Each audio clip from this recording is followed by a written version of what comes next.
Good evening. I'm Keith Kate. I'm Jennifer Lee. Thank you for joining us. Before we get to your 4th of July forecast, here's what we know about that lightning strike that injured a family of 3. It happened around 12:15 this afternoon at the Pinellas County Beach Access on Gulf Boulevard. News Channel 8's Victoria Lucas joins us live from St. Pete Beach with the details. Victoria, what can you tell us? Jen and Keith, good evening to you. So we're right here on the beach. You could see folks right behind us enjoying their 4th of July festivities, the breeze and the water. But the scene was very different just hours ago by that lightning strike that fire crews have confirmed, as you both mentioned. Family of 3 being struck by lightning, a 17-year-old being sent to the hospital, multiple others also that we spoke to struck by lightning. And take a listen. Literally felt it rush down all the way down my body, and I've never had a sensation like that before. That rush L.A. Mejias is talking about is from lightning strikes. He didn't think he'd feel them this 4th of July. This is our 30-year tradition. We come here.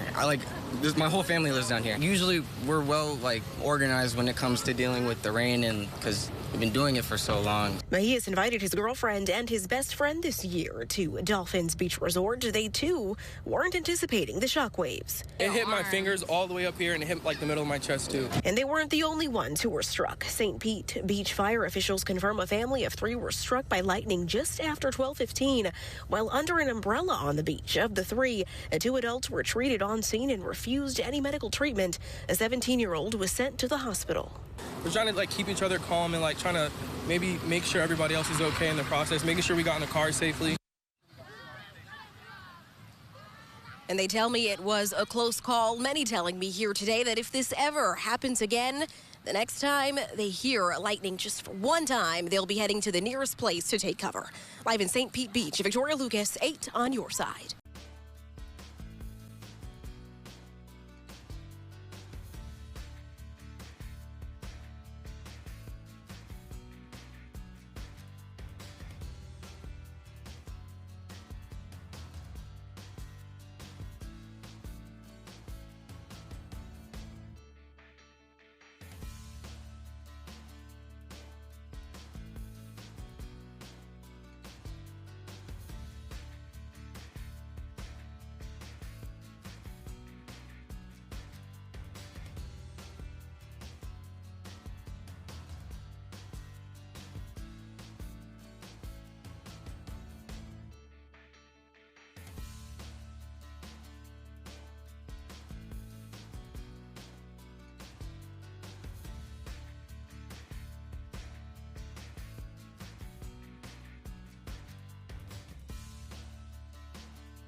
It's 1 year since a fireworks mishap caused a massive fire at a clubhouse and pool in a Riverview neighborhood. And the people living there tell us their homeowners association has failed to make the necessary repairs. 8 on your side, consumer investigator Shannon Bankman has that story.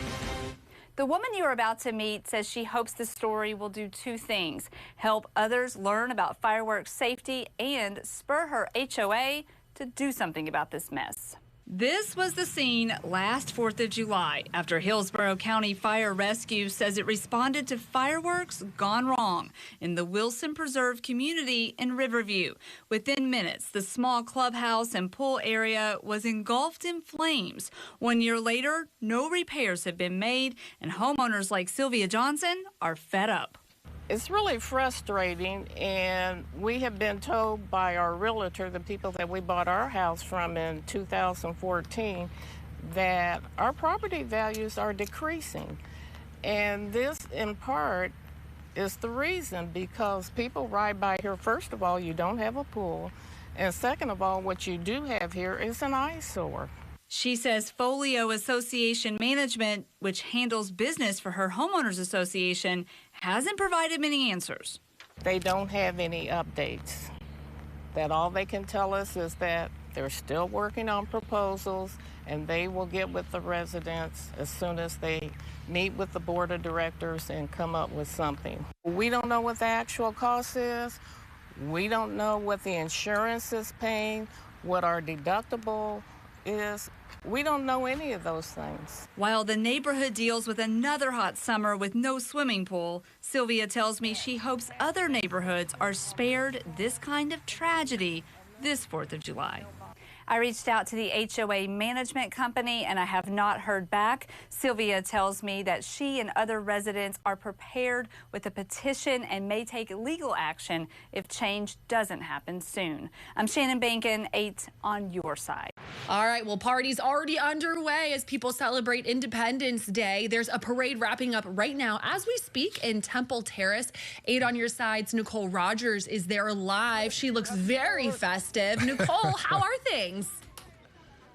It is just absolutely phenomenal here in Temple Terrace. This is a big day. I'll step out of the way and show you behind me. You can see they're sort of wrapping up towards the end of the parade. Now, we're at Temple Terrace Elementary School. This is where it ends. And we have some people that are sort of walking through. But this is the 50th year that they are putting on this parade, and actually the 100th year here in Temple Terrace. I know, so my dad was a firefighter here in Temple Terrace as I was growing up. And so I grew up in Wesley Chapel, but I went to this parade like every year as a kid. And it's so funny because as I'm standing here reporting and everything, people keep stopping and being like, I haven't seen you since you were like a pea size. And it's so funny. I pulled up a picture so you guys can see. This is me and my mom from 2008 in this parade. It is just so much fun. We got to talk with all the police. We got to talk with firefighters. Here's another photo. We actually saw Senator Jay Collins here today. He was walking through. Guys, I tried to match this USA with a sticker today on my cheek, but it didn't work out. It fell off very quickly. I want you to get the face painting. But I mean,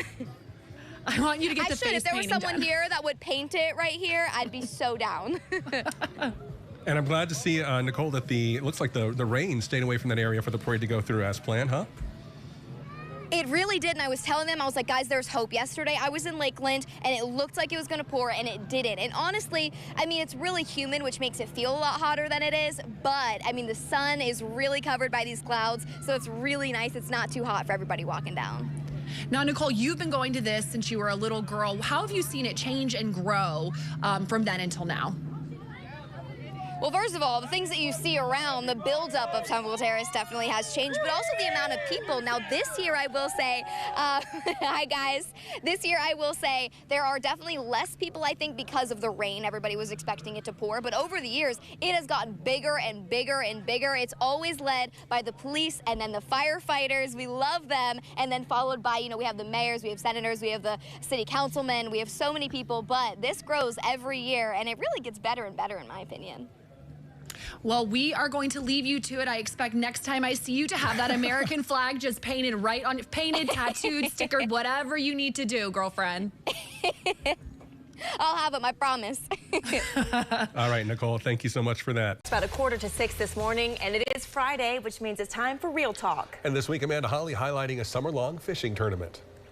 It's a tournament open to anglers of all ages and experience levels with more than $500,000 in prizes and scholarships. This is the CCA Florida Star Tournament.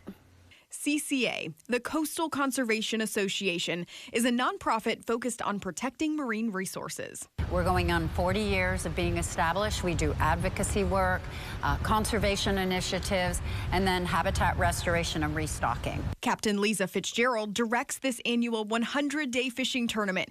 She says it's all about conservation, but packed with chances to win, even for non-anglers. Any fish you catch can be entered in the competition for a shot at winning something. Even trash can be entered. There are 9 divisions, including inshore, offshore, and the fun lots of spots category. But the most popular is the tagged redfish. When you capture one of these, you have the opportunity to win a brand new boat, but you must be a CCA member and registered in the competition. Here's the key word: before you hook the fish. This year's tag color is green, and the tagged redfish are placed in areas where they're commonly caught. If we have 4 fish in every county, there are 12 redfish around the Tampa Bay area. So keep that in mind when anglers are fishing, because again, we're not hiding them. Aside from that tagged division, most winners are drawn at random, not by the biggest catch, meaning more chances to win big: boats, motors, even cash. There's also $100,000 in scholarships available for youth, and all they have to do is catch a fish.